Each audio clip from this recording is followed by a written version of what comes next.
Bienvenidos y bienvenidas a Mujeres Seguras, el espacio donde celebramos y promovemos la voz del liderazgo femenino. Hoy exploramos un tema fascinante y crucial, el poder de ser una influencer en el mundo corporativo. Así es, Cristina, pero no hablamos de influencers en redes sociales, sino de aquellas mujeres líderes, como por ejemplo CEOs, directivas u otros cargos de responsabilidad que con su visión, su capacidad de liderazgo y su enfoque humanista inspiran y transforman a sus equipos y organizaciones. Tema interesante, ¿eh? En cada episodio buscamos destacar a mujeres que no solo han alcanzado posiciones de liderazgo en el sector asegurador, sino que también en otros sectores. Esto enriquece nuestras perspectivas y nuestros aprendizajes. Ellas son visionarias del futuro, son capaces de guiar con empatía, con integridad y con un profundo compromiso hacia el desarrollo humano. Y es que nuestro objetivo es impulsar la voz del liderazgo femenino, ofreciendo ejemplos concretos de cómo estas mujeres están moldeando sus respectivos campos e incluso más allá. Queremos que sus historias y experiencias sirvan de inspiración para todas aquellas que buscan hacer una diferencia y liderar con propósito. Así que sin más preámbulos, vamos a sumergirnos en este apasionante tema y a conocer a nuestras invitadas de hoy, quienes nos compartirán sus valiosas perspectivas y sobre todo lo que significa ser una verdadera influencer en el ámbito corporativo. ¿Empezamos? Mujeres Seguras, el podcast de RTWI en el que impulsamos la voz del liderazgo femenino, porque el seguro tiene rostro y también voz de mujer. Hola a todos y bienvenidos a Mujeres Seguras, el podcast de RTWI que nos acerca a las mujeres en el sector asegurador. Yo soy Cristina González, abogada y directiva en la compañía de seguros ARAC. Yo soy Pablo Cabrera, actuario y también directivo en la compañía de seguros ARAC. Y para hablar del tema de este capítulo, ser o no ser influencer, nos acompañan tres mujeres que nos aportarán su liderazgo visionario y su experiencia como influencers corporativas o lo que es lo mismo, como mujeres al mando. Hablamos con María Meijeiras, directora general de AIF Consultoría, especialista en gerencia de riesgos y seguros y corredora de seguros. Bienvenida, María. Hola, muchas gracias. Con Sofía Hunda, también fundadora y directora de ELO Institute, Instituto de Liderazgo Ético. Bienvenida. Muchas gracias. Y María Borrell es fundadora de WeGender Lab. Bienvenida. Gracias. Pues nada, eso, bienvenidas a todos. Es un placer teneros aquí en Mujeres Seguras. Ya estamos hablando un poquito antes de comenzar a grabar. Encantados de teneros aquí. Gracias por estar aquí y si os parece queremos conoceros un poquito más. Vamos a empezar con unas cuantas preguntas sobre el tema del capítulo de hoy. ¿Qué significa para vosotros, por ejemplo, María, para vosotras, qué significa ser influencer en el ámbito corporativo? Lo primero, saludar a todos los que en algún momento nos puedan escuchar y gracias a vosotros por contar conmigo y bueno, encantada de compartir con vosotras, Sofía y María. Bueno, y Cristina. Yo sinceramente no me siento especialmente cómoda con la palabra con la etiqueta influencer, al menos en el sentido más habitual o más superfluo de la palabra, ¿no? Nunca he trabajado la visibilidad por la visibilidad ni como un fin en sí mismo. Hace años sí que trabajé y desarrollé una marca personal como proceso de transformación de la empresa y a partir de ahí pues empecé a aparecer en rankings del sector. Pero siempre, yo siempre lo he hecho pues queriendo transmitir una coherencia con lo que yo pensaba y lo que hacía y sobre todo intentando generar ese impacto positivo de los temas que a mí me preocupaban, como por ejemplo pues, la mediación, el fomento de la gerencia de riesgos, de la cultura de la gerencia de riesgos o la promoción de la igualdad en la oportunidad a las mujeres, ¿no? Eso es lo que me movía y si eso al final ha influido en alguien y pues genial, no voy a decir que no era lo que estaba buscando, pero siempre, insisto, como parte no como una estrategia personal de posicionamiento, sino como por compartir algo y generar un impacto positivo y que esté alineado con mis valores, con mi manera de entender la vida, con mi manera de entender la profesión. Sí. No causa, sino consecuencia, ¿no? Sí, un poco. Como una consecuencia que el primer ranking que aparecí, la verdad es que me sorprendió muchísimo.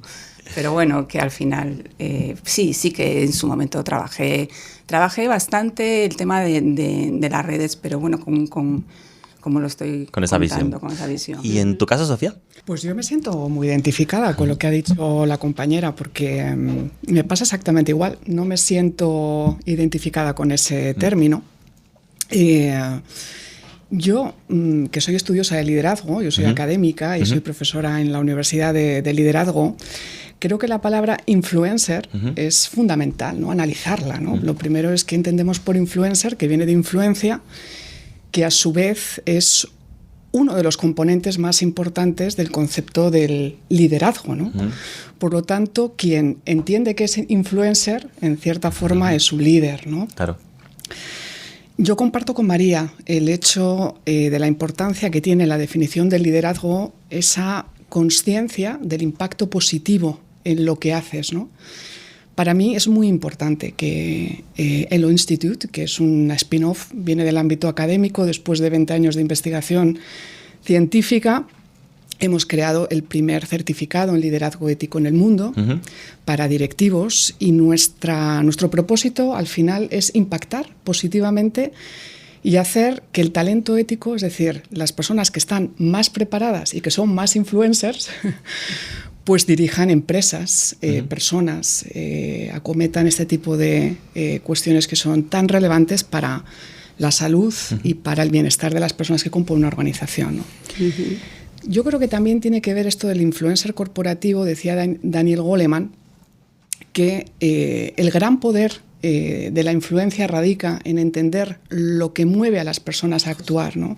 Entonces hay una parte también de conocimiento sobre el contexto, sobre las necesidades de las personas que están en tu equipo de trabajo, sobre la cultura corporativa en la que te mueves, que es fundamental. Entonces yo creo que la mejor forma de influir pues tiene que ver con conocer muy bien dónde estás y qué necesitan las personas que están contigo, ¿no? Mira, me viene muy bien este final para hablar con María, porque hemos estado mirando la página de WeGender Lab y la verdad que hacéis una labor increíble en el posicionamiento de la diversidad. ¿Cómo crees que el liderazgo femenino puede influir en la cultura organizacional de la empresa, desde esa perspectiva de WeGender Lab? O sea, hay muchas visiones de este tema, hay muchas teorías que también dicen un poco, bueno, Sofía sabrá un montón también, pero que dicen que el liderazgo femenino es diferente del liderazgo masculino, entonces eso va a empapar la cultura que luego tenga la empresa. Mi opinión personal, o al menos lo que yo he visto, es que hay diferencias, pero depende mucho de la persona, no tanto de si eres mujer o hombre, pero sí que creo que hay un liderazgo últimamente, una tendencia hacia un liderazgo que es más que escucha, que reconoce errores y en mi caso o en mi empresa eso implica que todo el mundo está mucho más abierto a probar cosas, a equivocarse. Eso lleva a la innovación.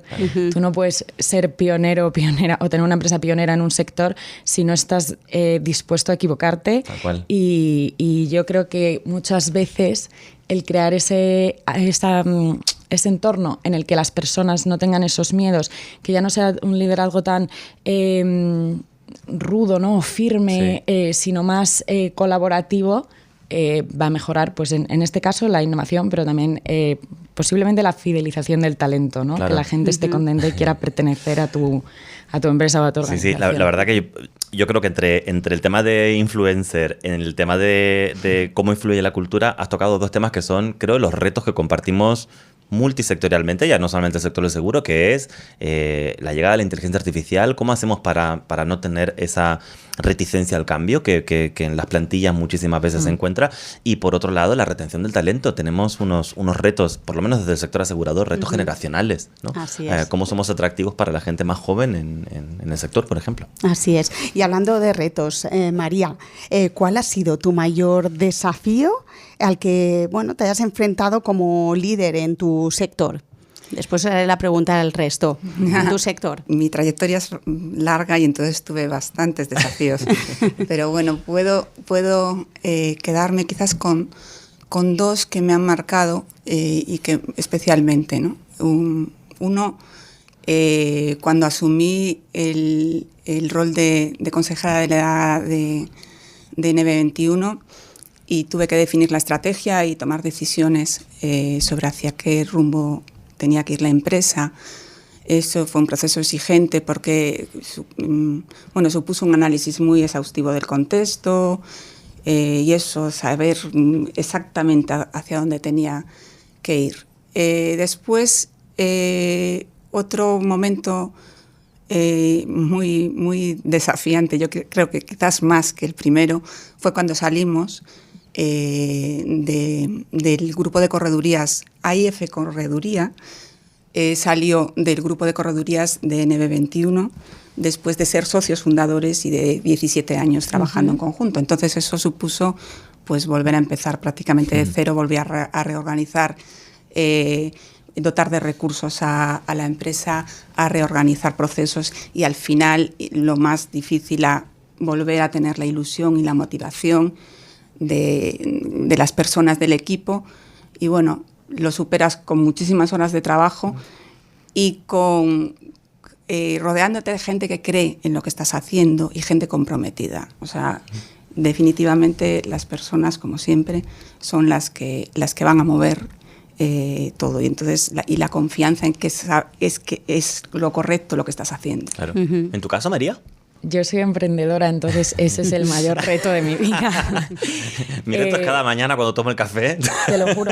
Muchas veces la gente dice, cuando te casas o tienes una relación larga de pareja, tú tienes que elegir a tu pareja todos los días. Pues yo te juro que todos los días elijo mi empresa y eso es un reto. Pero en realidad, aparte de eso, que es verdad, pero es muy chulo y muy bonito. ¿Sí? Yo los primeros 2 años y medio, no he tenido salario, he estado sin cobrar, eso ha sido muy difícil. Claro. ¿Cómo sigues trabajando? Gracias a Dios he tenido gente a mi alrededor que me ha apoyado, pero ¿cómo sigues trabajando sin ver eso? Y sobre todo, ¿cómo convences a alguien de que trabaje contigo gratis? Porque una cosa es hacerlo tú por tu sueño. Claro. Otra cosa es que lo haga otra gente por tu sueño. Eso es un doble reto. Es un doble reto. Pero bueno, lo hemos conseguido. Empezamos con 5 personas que se unieron, algunas a tiempo parcial, etcétera, cada una con sus circunstancias, y han estado mucho tiempo trabajando gratis conmigo. Ahora ya cobran. Eso es una muy buena noticia. Es muy buena y es reciente, o sea que súper bien. Gracias a nuestros clientes que lo han permitido. Muy bien. Pero ese reto yo creo que no te sé decir ni siquiera cómo lo superamos. Yo creo que siendo súper honesta con todo el mundo y quizás tratando de ser influencer en el sentido de inspirar a otras personas a luchar por algo que todavía es solo un sueño, ¿no? Claro. Es interesante porque vamos cambiando el significado de la palabra influencer y estamos acercándonos a un sitio que nos sentimos más cómodos todos. ¿Ves cómo son influencers? Hombre, claro. Está claro. Tengo que decirte, María, que me genera mucha envidia porque yo siempre he trabajado en una carrera corporate y a mí el gusanito de emprender me encantaría, pero me da muchísimo vértigo porque siempre he estado... Tú vente conmigo, te lo juro. Son héroes. Cuando quieras. Yo considero el emprendimiento tal cual. Persona... O sea, sois héroes. Tal cual. Que no. Que todo en la vida es ponerse. Sí. Seguro, pero también hay un tema de propósito muy afianzado y yo creo que al final... En ser influencer también tiene mucho que ver tener un discurso coherente y que puedas sostener en el tiempo, ¿no? Entonces, que tú tengas ahí en tu emprendimiento un discurso que lo compres tú, que tengas la capacidad de venderlo, tiene su tema. Hombre, es que yo creo que si emprendes por eso mismo, o sea, si esa misión o esa visión que tienes de lo que quieres construir es lo que te lleva a emprender, siempre vas a tener esa coherencia en tu discurso, ¿no? Porque es lo que te ha motivado desde el primer día, vamos. Es necesario. Montamos una empresa después de aquí. Lo hagamos, ¿eh?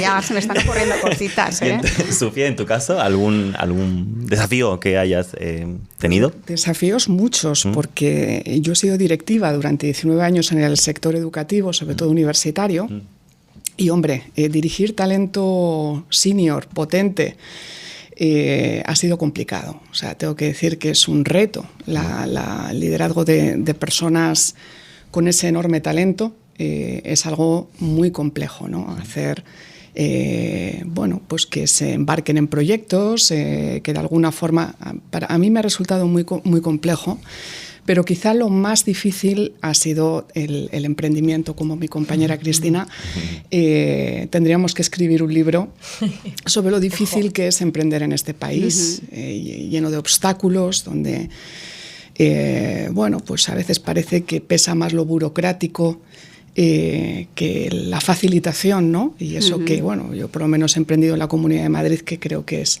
una de las mejores comunidades autónomas para poder emprender, ¿no? Entonces, pues bueno, esa dirección, ese liderazgo de personas tan senior, hablaba antes María, sí. También María. María. Es genial este foro porque son dos Cristinas, con lo cual es imposible perderse, y dos Marías, ¿no? Entonces, esto, o sea, equivocarse, la verdad es que, en fin, pues el crear esas culturas de la discrepancia, para mí ha sido el mayor reto, y es algo que no solamente es que acepto, sino que potencio en todo lo que dirijo, es que las personas tengan espacios de seguridad psicológica en los que puedan expresarse, en los que puedan... Contratamos a gente con mucho criterio para que dé su criterio, para que desarrollen un pensamiento crítico. Y sin embargo, las organizaciones luego eso se penaliza. Es una incoherencia bastante común en muchas organizaciones, ¿no? También educativas. Claro. Y bueno, pues el mayor reto es ese liderazgo de la diversidad, esa generación de espacios de seguridad psicológica donde se potencia un auténtico pensamiento crítico y donde desde pues, un pensamiento también constructivo pues, crezcamos todos a la par, ¿no? Eso es quizá lo más complejo que he tenido que hacer. Yo voy a mirar la cabina de audio. Patricia, ¿cómo es el concepto cultura de la discrepancia? Increíble. Es que no hay que dejar que los miedos sean más potentes que esos sueños. Está claro. ¿Cuán importante veis ser influencer para vuestras empresas o para vuestras carreras en LinkedIn? Ahora si ya nos aterrizamos en el mundo digital, ¿cómo veis que tiene relevancia el posicionamiento en LinkedIn, Sofía, por ejemplo? Uno puede tener un producto, un servicio muy bueno, que si no llega a donde tiene que llegar y si no se comunica como se tiene que comunicar, pues al final queda ahí en el aire, ¿no? Entonces es muy importante esa estrategia de comunicación. Algo que lo que no soy especialmente buena, tengo que decir, no es lo mío, ¿sí? Pero confío en las personas que saben hacerlo y que saben hacerlo bien, porque realmente tiene que llegar ese mensaje. Pero yo trabajo desde el propósito, es decir, en LinkedIn sí que es verdad que veo, como en otras redes sociales, pues quizá ciertas dosis de narcisismo que a mí me chirrían bastante, ¿sí? Yo trabajo desde el propósito, me creo lo que hago. Entonces, tanto yo como mi equipo, pues cuando tenemos que hacer una comunicación o tenemos que hacer una acción y demás, lo hacemos desde el propósito de querer comunicar algo que entendemos que se tiene que comunicar, pero no desde ese complejo un poquito, ¿no? de estar porque hay que estar sin tener un mensaje profundo que transmitir. Entonces yo creo que hay que estar, hay que aprovechar las redes sociales y hay que hacerlo de una forma elegante. Claro. ¿En tu caso, María? Sí, no, estoy totalmente de acuerdo con ella. O sea, yo igual. Lo importante para mí de estar ahí es que cumpla un objetivo, ¿no? Y el objetivo es transmitir pues las bondades de las cosas que me preocupan y que puedan influir en alguien o en algo. También, no, como decía antes, la visibilidad por la visibilidad, claro, sino para que cumpla el objetivo. Y yo también soy muy reflexiva. En su momento sí que tenía gente que me ayudaba. Ahora lo hago, la verdad, bastante menos, pero lo hago yo sola. Pero sí que cuando publico algo, lo trabajo.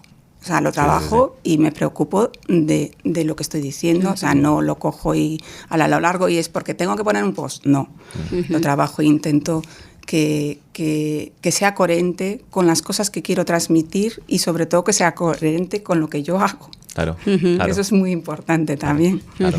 ¿No? Y bueno, sí que lo considero. Es un medio. Yo ahora mismo quizás sea la que más... Porque yo en su momento empecé trabajando mucho con Twitter, muchísimo. Era una red que me encantaba pero bueno, que la dejé cuando las cosas cambiaron tanto. Bueno, ahí tenemos un reto también con LinkedIn, ¿no? Que siga manteniéndose como un espacio de intercambio profesional, ¿no? Y que no entre en otras barreras. Bueno, como no, en un episodio en el que hablamos de mujeres con influencia en entornos profesionales, tenemos que conectar con Zoom con una experta y profesional en el tema que tratamos de hoy. Hemos hablado mucho de Cristina. Cristina, no nos hemos presentado. Cristina Vilá, bienvenida a Mujeres Seguras. Bienvenida, Cristina, tocaya. Gracias por conectar hoy con nuestro programa de Mujeres Seguras. Antes de entrevistarte y para que nuestras y nuestros oyentes y seguidores sepan un poco más de ti, decir que eres asesora de estrategia y visión futura, que bien suena, y es una mujer destacada en la interconexión entre negocios, tecnología y personas. También ha desarrollado roles de liderazgo en múltiples entidades aseguradoras y colabora con diversas empresas en estrategias y pensamientos de futuro, siendo además mentora y conferenciante. Casi nada, Cristina? Bueno, pues dinos, ¿cuán importante es la figura de la divulgación por parte de la mujer en temas relevantes como los avances tecnológicos? Cuéntanos. Pues buenos días a todas y todos.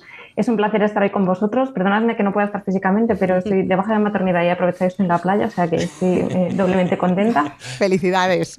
Muchas gracias. Como han dicho el resto de compañeras, ¿no? Yo creo que el tema de ser influencer, o sea, aquí no somos ni yados ni vendemos en Instagram, ¿no? Tengo LinkedIn, pero por ejemplo no tengo Instagram, es una rara avis. Y para mí la divulgación es una parte más de mi carrera profesional y ha sido casi una consecuencia más que un objetivo buscado. ¿Por qué viene? Yo, habiendo estado en el mundo corporativo en diferentes compañías, decido también ser una loca, como han dicho hay varias compañeras, y saltarme al mundo de la autonomía. Y empecé casi a clasificar información de cosas que me parecían interesantes, casi como mi mundo, y hacia afuera empezó a llamar la atención. Entonces iban creciendo seguidores y demás. Nunca he publicado para generar seguidores, sino aquellas cosas que me llamaban la atención.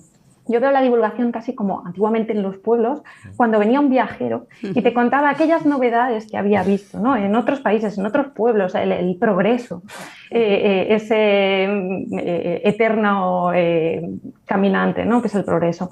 Entonces ahora lo que tenemos es nuevas herramientas para transformar esa comunicación, para generar ideas.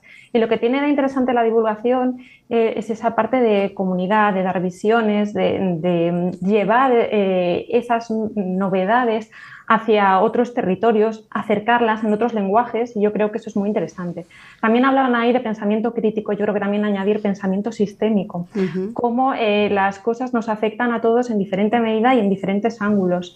Y también creo que es una responsabilidad, no voy a llamar influencer porque tampoco me gusta mucho la palabra, pero es una responsabilidad el tener esa voz, el que otros te escuchen, porque la información que compartas tiene que tener una fuente de la que te puedas fiar. Totalmente. Creo que también tienes que conservar esa autenticidad, ¿no? El publicar por el publicar, sino que sigas manteniendo ese objetivo del para qué lo hacías, ¿no? Para acercar enfoques interesantes, sobre todo en temas tecnológicos, porque la evolución tecnológica que tenemos, y podemos hablar de ello más adelante, va mucho más allá de la tecnología en sí misma, ¿no? Por eso lo del pensamiento sistémico. ¿Y por qué esa divulgación en femenino? Porque igual que en femenino, creo que es importante que también hablemos de todas las diversidades, ¿no? De todo ese enfoque, y hablamos antes de visión futura, todo eso que queremos construir como sociedad y para que sirva para toda la sociedad, tiene que tener todas las miradas, tiene que tener todos los enfoques. Pues yo creo que es importante esa divulgación diversa. Antes María nos hablaba de esos retos, ¿no? Los retos tecnológicos, los retos de retención del talento. ¿Qué crees que es lo más desafiante para las empresas y organizaciones en el ámbito tecnológico en el que divulgas? Pues yo creo que en realidad, si cogemos un juego de mesa, nos han cambiado todo. Para empezar, el tablero, ¿no?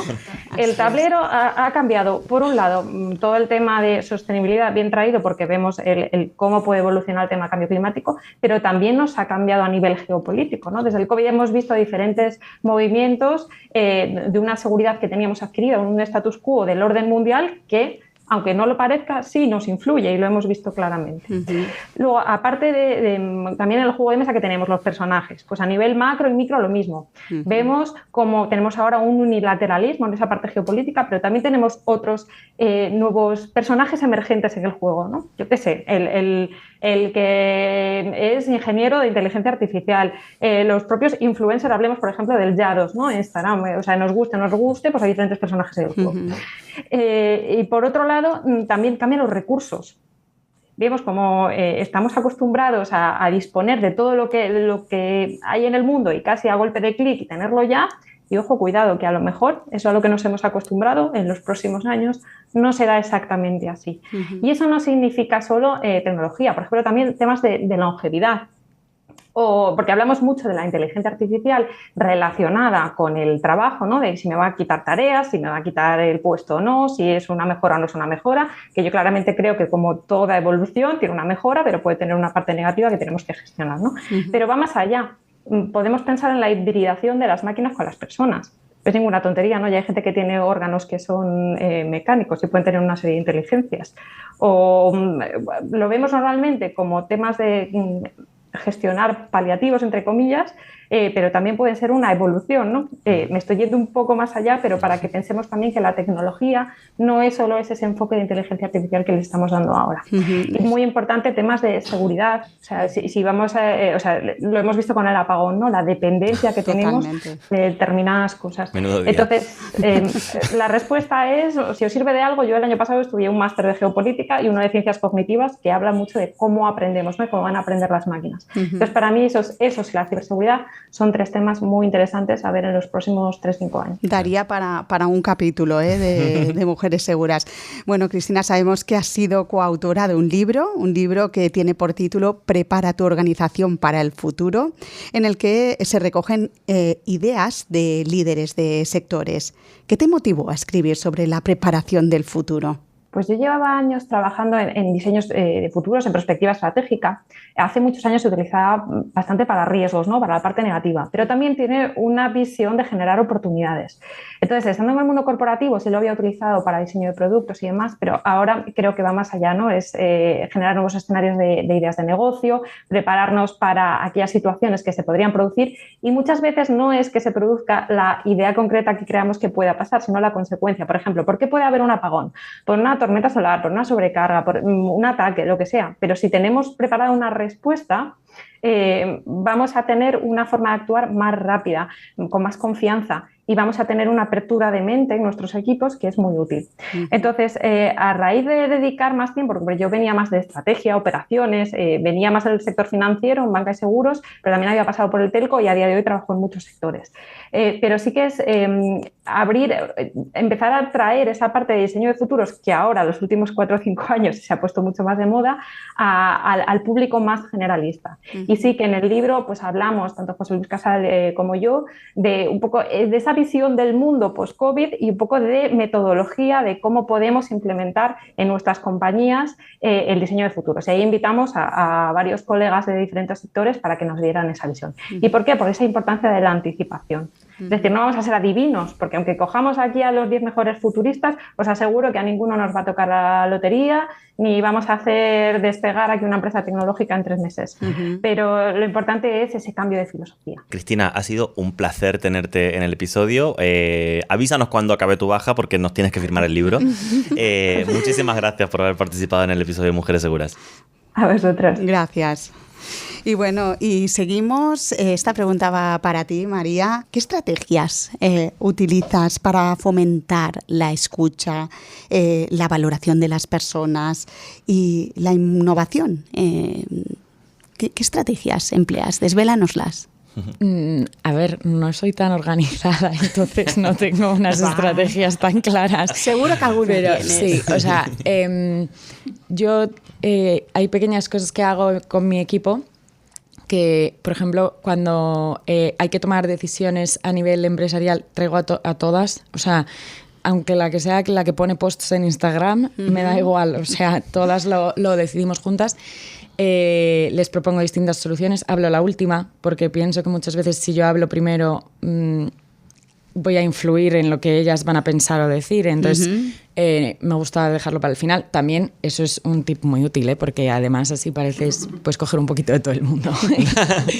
No, y luego otra cosa que hago mucho es que les cuento lo que hago mal, porque va unido un poco a lo que decíamos antes. Yo creo que cuando ven que tú también te equivocas, la gente pierde ese miedo a equivocarse, que es lo que yo decía, que creo que va tan unido a la innovación. Y luego pasamos muchos momentos en los que dejamos el trabajo a un lado y o al menos a nivel operativo, y cada una presenta al resto lo que está haciendo esta semana, lo que mejor le ha salido y lo que peor le ha salido. Entonces, vas muy alineado. Es verdad que esto no siempre se puede hacer en un equipo gigante, pero nosotros tenemos esa suerte. Todo el mundo va muy alineado, todo el mundo sabe lo que está haciendo el de al lado, pero también empiezan a aprender un poco a venderse muy bien. lo que hacen bien y a no arrepentirse o no valorar el fracaso como en la cultura que hay aquí, sino como un aprendizaje. Yo tomo nota, ¿eh? Sí, Me sí, gusta que interesante. esto, Además, lo voy a aplicar, ¿eh? Tengo que decirte, es súper interesante que decías, reconozco mis errores o mis puntos débiles con el equipo, pero has empezado diciendo soy desorganizada, ¿no? Que muchas veces cuando nos posicionamos como directivos parece como si tuviéramos que ser Superman o Wonder Woman, ¿no? Y en realidad ni somos Superman ni somos Wonder Woman, y cuando tenemos identificados esos puntos que son débiles y con los que nacimos, yo también nací con el gen de la desorganización, pero ser consciente de ello te lleva a... O sea, yo ahora, ¿no?, soy ultra organizada porque soy internamente desorganizada. A mí me ven como organizada. A mí, o sea, mis amigas me dicen, no, es que tú eres, es que como escuchen esto me van a regañar. Porque, claro, pero ha sido a fuerza de necesitarlo. Amigas de María, no la regañéis, por favor. Entendemos.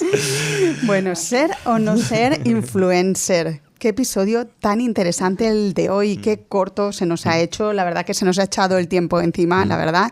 Seguiríamos hablando y hablando, pero como siempre, antes de despedirnos, hoy hemos iniciado nuestro podcast hablando de influencers, de impactar, de inspirar y en definitiva del liderazgo persuasivo y visionario.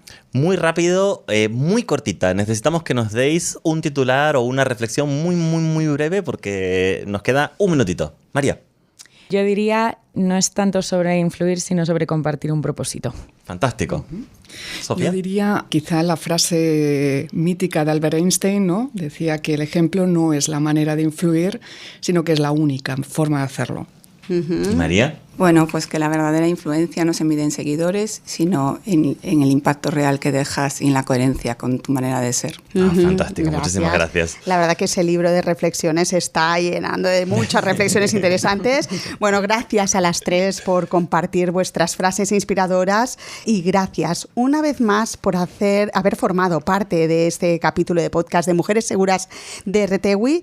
Nos despedimos también con una frase que nos inspira a Pablo y a mí. Vuestro apoyo nos hace ser mejores personas. Gracias. Antes de despedirnos, os recordamos, nos podéis escuchar en versión audio en Apple Podcast y en Spotify, y en versión video podcast en el canal de YouTube de Niese. Y nosotros, como siempre, nos encontramos muy pronto con vosotras y con vosotros en el próximo episodio de Mujeres Seguras, el podcast de RTWI, en el que damos voz a las mujeres del sector del seguro, porque sin duda, ya lo sabéis, el seguro también tiene rostro y voz de mujer. Una vez más, gracias y hasta el próximo capítulo. Muchas gracias. Gracias. Muchas gracias. Gracias a vosotros.